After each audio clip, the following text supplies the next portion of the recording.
सूरज ने दिया अपने शुआ उनको ये पैगाम, सूरज ने दिया अपने शुआ उनको ये पैगाम। दुनिया है अजीब चीज, कभी सुबह कभी शाम। दुनिया है अजीब चीज, कभी सुबह कभी शाम। या रब मेरे आँखों में समा जाए मदीना, या रब मेरे आँखों में समा जाए मदीना। मुद्दत से मेरे दिल में तमन्नाए मदीना, मुद्दत से मेरे दिल में तमन्नाए मदीना। अल्हम्दुलिल्लाह, ঐতিহ্যবাহী টামটা জান্নাতুল ফিরদাউস জামে মসজিদের উদ্যোগে আজকে মাহফিলের সম্মানিত সভাপতি সাহেব, দিগার ওলামায়ে কেরাম, মুরব্বিয়ানে আযম, পর্দার অবনত আমার মা ও বোনেরা, আল্লাহ রাব্বুল আলামিনের দরবারে অসংখ্য অগণিত শুকরিয়া যে রব্বুল আলামিন আমাদেরকে এই মাহফিলে আসা এবং বসার জন্য তৌফিক দান করেছেন। এজন্য অন্তরস্থল থেকে কালিমাতুশ শুকর আদায় করি, আলহামদুলিল্লাহ। আমি যে আয়াত তিলাওয়াত করেছি সূরাতুল মুদ্দাসসিরের 24 নম্বর আয়াত তিলাওয়াত করেছি। ওই আয়াতের মধ্যে আল্লাহ রাব্বুল আলামিন বলেন, সাউসলিহি সাকর। আল্লাহ তাআলা জানিয়ে দেন, ও জগতের মানুষেরা, সাউসলিহি সাকর, আমি আল্লাহ রাব্বুল আলামিন তাকে সাকর নামক জাহান্নামে প্রবেশ করাবো। আল্লাহ রাব্বুল আলামিন তারপরে বলেন, মা আদরাকা মা সাকর। হে নবী আমার, সাকর কি জানেন? আল্লাহ তাআলা জাহান্নামের ভয়াবহতা বর্ণনা করতে গিয়ে বলেন, ওয়ামা আদরাকা মা সাকর। হে নবী আমার, সাকর কি জানেন? লা তুবকি ওয়ালা তাযার। সাকর নামক জাহান্নামটা এমন হবে, লা তুবকি ওয়ালা তাযার। সাকর নামক জাহান্নামের মধ্যে যারা প্রবেশ করবে, সাকর নামক জাহান্নাম তাকে জ্বালিয়ে পুড়িয়ে শেষ করে দিবে। আল্লাহ রাব্বুল আলামিন বলেন, লা ইয়ামুতু ফিহা ওয়ালা ইয়াহইয়া। সাকর নামক জাহান্নামে যারা প্রবেশ করবে, জাহান্নাম তাদেরকে জীবিত রাখবে না, তাদেরকে মৃত করবে না। তাদেরকে জাহান্নামের ফেরেশতারা শাস্তি দিতে দিতে একেবারে শেষ করে ফেলবে। আবার আল্লাহ রাব্বুল আলামিন বানাইবেন, আবার শাস্তি দিতে দিতে শেষ করে দিবেন। আবার আল্লাহ রাব্বুল আলামিন বানাইবেন, তার কোনো মৃত্যু হবে না, তার সে জীবিত থাকবে না। আল্লাহ রাব্বুল আলামিন সাকর নামক জাহান্নামে যারা প্রবেশ করবে, তাদের ভয়াবহতা বর্ণনা করতে গিয়ে বলেন, লাওয়াহাতুল লিল বাশার।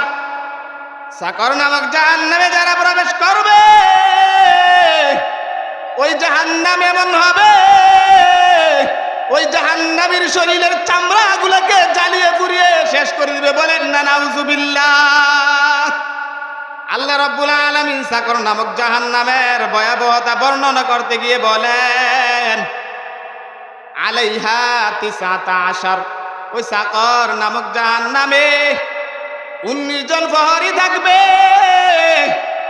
ওই 19 জন প্রহরী এমন কঠোর হবে, এমন কঠোর হবে, এমন কঠোর হবে, জাহান্নামীরা যখন বলবে, ও জাহান্নামের ফেরেশতারা, যারা জাহান্নামীর মধ্যে তোমরা জাহান্নামের কাজকর্ম করো, আমাদেরকে একটু আল্লাহ তাআলার কাছে বলো না, আল্লাহ তাআলা যেন আমাদেরকে একেবারে জ্বালিয়ে পুড়িয়ে শেষ করে দেয়। আল্লাহ তাআলা বলবেন, লা ইয়াযুকুনা ফিহা বারদান ওয়ালা শারাবা ইল্লা হামীমান ওয়া গাসসাকুন।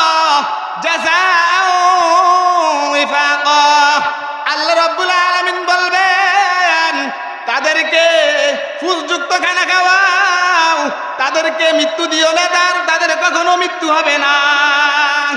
এই সাকর নামক জাহান্নামের মধ্যে কারা প্রবেশ করবে? আল্লাহ তাআলা সূরা মুদ্দাসিরের শেষের মধ্যে বলতেছেন, আল্লাহ রাব্বুল আলামিন যখন জান্নাতীদের জন্য জান্নাত ফয়সালা করে দিবে, জাহান্নামীদের জন্য জাহান্নাম ফয়সালা করে দিবে। জাহান্নামীরা যখন জাহান্নামে চলে যাবে, জান্নাতীরা যখন জান্নাতে চলে যাবে, তখন জান্নাতীরা জাহান্নামীদেরকে প্রশ্ন করবে, মা সালাকাকুম ফি সাকর, ও জাহান্নামীরা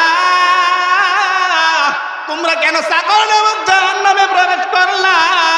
সাকর নামক জাহান্নামে প্রবেশ করার কারণ কি? তখন তারা সাথে সাথে জবাব দিবে, ক্বালু লাম নাকুম মিনাল মুসাল্লিন। তখন তারা সাথে সাথে জবাব দিবে, ও আমার ভাইয়েরা, দুনিয়ার জমিনে আমরা মুসল্লিদের অন্তর্ভুক্ত ছিলাম না। যারা নামাজ আদায় করত, আমরা নামাজ আদায় করতাম না। নামাজীদের অন্তর্ভুক্ত ছিলাম না। নামাজীদের অন্তর্ভুক্ত না থাকার কারণে এই কঠোর জাহান্নাম, সাকর নামক জাহান্নামে আল্লাহ রাব্বুল আলামিন আমাদেরকে প্রবেশ করাইছেন। আল্লাহ তাআলা তোমাদেরকে সকালে ডাকে, তুমি ঘুমিয়ে থাকো। আল্লাহ রাব্বুল আলামিন বলেন, আসসালাতু খায়রুম মিনান নাওম।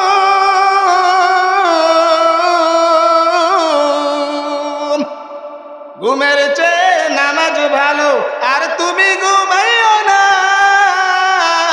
ঠিক মতো পড়লে নামাজ জান্নাত তোমার ঠিকানা। ঘুমের চেয়ে নামাজ ভালো, আর তুমি ঘুমাইও না। ঠিক মতো পড়লে নামাজ জান্নাত তোমার ঠিকানা। আল্লাহ তাআলা তোমাকে সকালে ডাকে, বিকেলে ডাকে, দুপুরে ডাকে। আল্লাহ তাআলা তোমাকে সন্ধ্যা ডাকে। ও বান্দা বান্দিরা, আল্লাহ ডাকে সাড়া দেও না। আল্লাহ তাআলা বলেন, সাকর নামক জাহান্নামে যারা প্রবেশ করবে তাদের দ্বিতীয় নম্বর দল হলো, আল্লাহ তাআলা বলেন, ওয়ালাম নাকু, আল্লাহ তাআলা বলেন নুতঈমুল মিসকিন, মিসকিন যারা আছে তাদেরকে আমরা খানা দিতাম না। খানা না দেওয়ার কারণে আল্লাহ তাআলা সাকর নামক জাহান্নামের মধ্যে প্রবেশ করাইছেন। আমাদের অনেক টাকা ছিল, পয়সা ছিল, এগুলোকে আমরা গচ্ছিত করে রাখতাম। আমরা কি করতাম না? মিসকিনদেরকে খানা দিতাম না। এই জন্য আল্লাহ রাব্বুল আলামিন সাকর নামক জাহান্নামে আমাকে প্রবেশ করাইছেন। তৃতীয় নাম্বার হলো, কেন সাকর নামক জাহান্নামে প্রবেশ করছি? আল্লাহ রাব্বুল আলামিন বলেন, ওয়া কুন্না নাখুতু মাআল খাইতিন। দুনিয়ার জমিনে যারা গীবত করত, গীবতকারীদের মধ্যে আমরা ছিলাম, গীবতকারীদের মধ্যে আমরা লিপ্ত ছিলাম। তাদের সাথে আমরা মানুষের দোষ চর্চা করতাম, তাদের সাথে আমরা মানুষের খারাপি বর্ণনা করতাম। আল্লাহর নবী জানিয়ে দেন, আল গীবাতু আশাদ্দু মিনাজ জিনা। গীবত হইল জিনার চেয়ে মারাত্মক। কেন গীবত জিনার চেয়ে মারাত্মক? আল্লাহর নবী হাদিস দ্বারা বুঝিয়ে দিলেন, কারণ গীবত করার পর মানুষ আল্লাহ তাআলার কাছে ক্ষমা চায় না। জিনা করার পর মানুষ আল্লাহ তাআলার কাছে ক্ষমা চায়।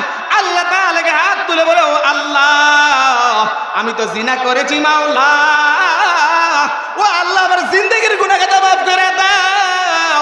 কিন্তু অপরের চর্চা করার সময়, অপরের গীবত করার সময় বান্দা বান্দিরা কখনো আল্লাহ তাআলার কাছে ক্ষমা চায় না।